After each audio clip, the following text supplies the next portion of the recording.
भिसे कुटुंबियांचं राज्य महिला आयोगाच्या अध्यक्ष रुपाली चाकणकर यांना पत्र त्यांनी पाठवलेलं आहे। डॉक्टर घैसास यांच्यामुळेच गर्भवती महिलेचा जीव गेल्याचा कुटुंबियांनी पत्रातून आरोप केलाय। घैसास यांच्यावर सदोष मनुष्यवधाचा गुन्हा दाखल करण्याची नातेवाईकांनी पत्रातून मागणी केली आहे। मंगेशकर रुग्णालयानं अंतर्गत समितीचा चौकशी अहवाल जाणून बुजून माध्यमांसमोर आणत आमची आणि मृत महिलेची बदनामी केल्याचा देखील पत्रातून आरोप करण्यात आलेला आहे। यासह रुग्णालयानं खासगी बाब अहवालातून जगजाहीर करत आमची बदनामी केल्याप्रकरणी रुग्णालयावर कारवाई देखील करण्याची मागणी कुटुंबियांनी या पत्रातून केलेली आहे। कुटुंबियांच्या भेटीत रुपाली चाकणकर यांनी हे पत्र स्वीकारलं असल्याचं कळतंय आणि या संदर्भात अधिक माहिती देत आहेत आमचे प्रतिनिधी अभिजित पोते आपल्यासोबत जोडले गेलेले आहेत। अभिजित,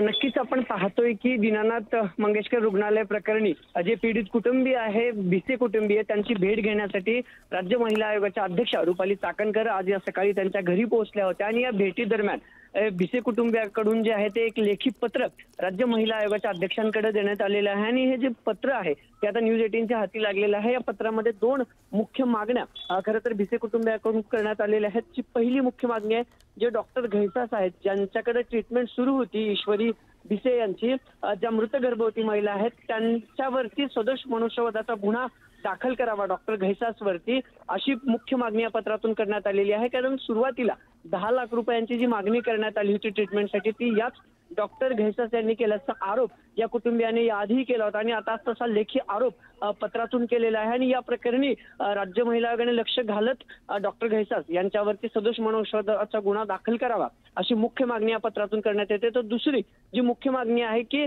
जो एक अंतर्गत समितीचा अहवाल डॉक्टर दीनानाथ मंगेशकर रुग्णालयाकडून समोर आणण्यात आला होता, त्यामध्ये महिलेच्या जुन्या आजाराबाबत जो महिलेला कॅन्सर आहे असं त्या एका समितीच्या अहवालात सांगण्यात आलं होतं आणि ती आमची खाजगी बाब आहे आणि ती चव्हाट्यावर मांडण्यासाठी मुद्दा म्हणून ती बाब सोशल मीडिया आणि मीडियाच्या माध्यमातून या हॉस्पिटल प्रशासनानं समोर आणली असा आरोप करत याबाबत कारवाई करावी, जेणेकरून जी मृत महिला आहे किंवा तिचे कुटुंबीय आहेत यांची बदनामी झाल्याचा आरोप या पत्रातून करण्यात आलेला आहे। म्हणून डॉक्टर जे प्रशासन आहे त्या खरं तर रुग्णालयाचं त्या प्रशासनावर देखील कारवाई करावी अशा दोन मुख्य मागण्यांचं पत्र रुपाली चाकणकरांना देण्यात आलेलं आहे। घैसास यांच्यावरती डॉक्टर घैसासवरती सदोष मनुष्यवधाचा गुन्हा दाखल करावा आणि दुसरं या हॉस्पिटल प्रशासनावर देखील कारवाई करावी अशा मागण्या ज्या आहेत त्या केलेल्या गेलेल्या पाहायला मिळतात पत्रातून।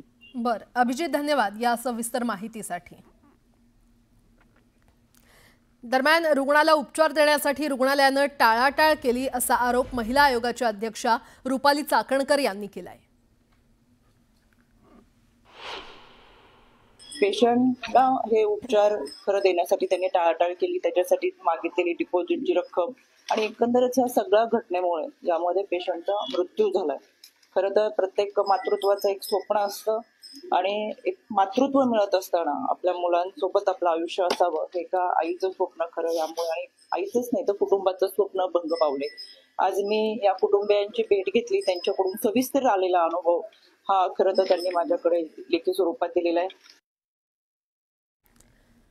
पुण्यातील दीनानाथ मंगेशकर रुग्णालयात भाजप आमदाराच्या सहाय्यकाच्या पत्नी तनिषा भिसेंचा मृत्यू झाल्यानंतर भाजप महिला आघाडीकडून रुग्णालयावर आंदोलन आणि डॉक्टर सुश्रुत घैसास यांच्या वडिलांच्या क्लिनिकवर तोडफोड करण्यात आली आहे। या घटनेवर भाजप खासदार मेधा कुलकर्णींनी पक्षाचे शहराध्यक्ष धीरज भाटे यांना पत्र लिहून नाराजी व्यक्त केली आहे। गर्भवतीचा मृत्यू दुर्दैवी असला तरी घटनांची शहानिशा न करता केलेली तोडफोड अयोग्य आहे। वैद्यकीय सल्ले डावलून कुटुंबियांनी धोकादायक निर्णय घेतल्याचा उल्लेख आहे आणि अशा हिंसक वर्तनामुळे पक्षाची प्रतिमा डागाळते। आंदोलन करणं योग्य असलं तरी पद्धत सभ्य असावी असं कुलकर्णींनी नमूद केलं।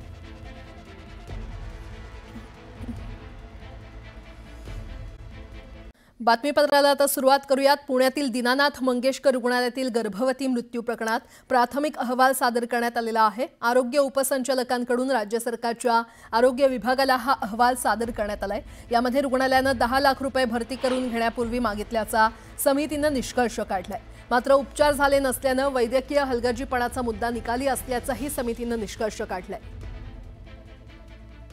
आणि या संदर्भात अधिक माहिती देत आहेत आमचे प्रतिनिधी वैभव सोनावणे आपल्यासोबत जोडले गेलेले आहेत। वैभव, या अहवालात नेमकं काय आहे, काय अपडेट? मंगेशकर रुग्णालयाच्या चौकशीचा प्राथमिक अहवाल जो आहे तो राज्य उपसंचालक आरोग्य उपसंचालक जे राधेश्याम पवार आणि त्यांच्या समितीनं शनिवारी राज्य सरकारला सुपूर्द केलाय। या प्राथमिक अहवालात जे महत्त्वाचे 2 निष्कर्ष काढण्यात आलेले आहेत, हे निष्कर्ष न्यूज 18 लोकमतच्या हाती लागलेत। सूत्रांनी जी माहिती दिली आहे, या समितीतल्या सूत्रांनी जी माहिती दिली आहे त्यानुसार रुग्णालयानं या रुग्णाला, गर्भवती महिलेला दाखल करून घेण्यापूर्वी 10 लाख रुपये मागितले होते, हे मान्य केले। स्पष्टपणे त्यांनी ही 10 लाख रुपयांची मागणी केली असल्याचं या अहवालामध्ये निष्कर्षप्रती ही समिती आलेली आहे आणि त्या संदर्भातली चौकशी ही धर्मादाय आयुक्तांनी करावी, कारण हे चॅरिटेबल हॉस्पिटल आहे। अशा स्वरूपाचं पत्र जे ते सुद्धा या चौकशी समितीनं म्हणजे आरोग्य उपसंचालकांनी धर्मादाय आयुक्तांना पाठवलंय। दुसरा या अहवालामधला अत्यंत महत्त्वाचा मुद्दा जो आहे तो या चौकशीमध्ये मेडिकल निग्लिजन्सची जी चौकशी या समितीला करायची होती तो मुद्दा निकाली निघतोय। याचं कारण या रुग्णालयामध्ये त्या दिवशी या महिलेला कुठलेही उपचार देण्यात आलेले नाही। केवळ 5.5 तास ही महिला त्या दिवशी रुग्णालयामध्ये होती, त्यामुळे मोरल प्रॅक्टिसच्या आधारावरती या रुग्णालयावरती काय कारवाई केली जाऊ शकते या संदर्भातली चाचपणी जी आहे ती आता या समितीकडून सुरू करण्यात आलेली आहे। प्राथमिक अहवाल देण्यात आलेला आहे, मात्र अत्यंत सखोल अशा स्वरूपाच्या अहवालासाठी पुढचे 8 दिवस ही समिती चौकशी करेल आणि त्यानंतर मोरल प्रॅक्टिसमध्ये या रुग्णालयाकडून काही चुका झालेल्या आहेत का या संदर्भातली चाचपणी केली जाईल। मात्र एक नक्की पहिला निष्कर्ष जो आहे तो अत्यंत महत्त्वाचा आहे। 10 लाख रुपये या गर्भवती महिलेला भरती करून घेण्यापूर्वी रुग्णालयानं मागितले होते। हे या हेडलाइन्स प्रायोजक राजयोग पेंट्स, आनंद तुमचा, रंग आमचा।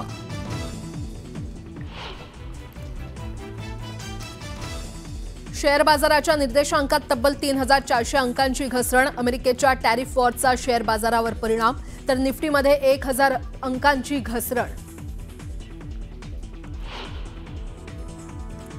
दीनानाथ रुग्णालयातील गर्भवती महिलेच्या मृत्यूप्रकरणी महिला आयोगाच्या अध्यक्षा रुपाली चाकणकरांनी घेतली भिसे कुटुंबियांची भेट, तर थोड्याच वेळात पुणे पोलीस आयुक्त कार्यालयात चाकणकर घेणार बैठक।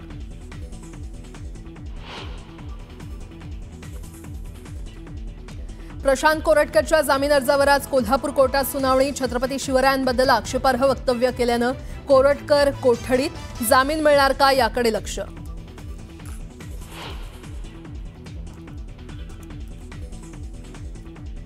वर्ध्यात राम मंदिराच्या गर्भगृहात प्रवेश नाकारल्याचा माजी खासदार रामदास तडस यांचा आरोप।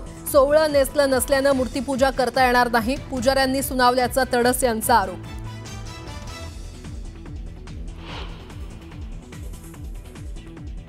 जलवाहिनी दुरुस्तीच्या कामासाठी उद्या पुणे शहरातील काही भागात पाणी पुरवठा राहणार बंद, पाणी जपून वापरण्याचं पालिकेचं आवाहन।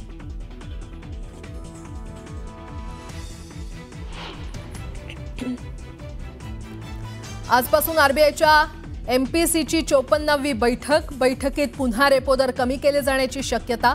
ईएमआय देखील होऊ शकतो स्वस्त।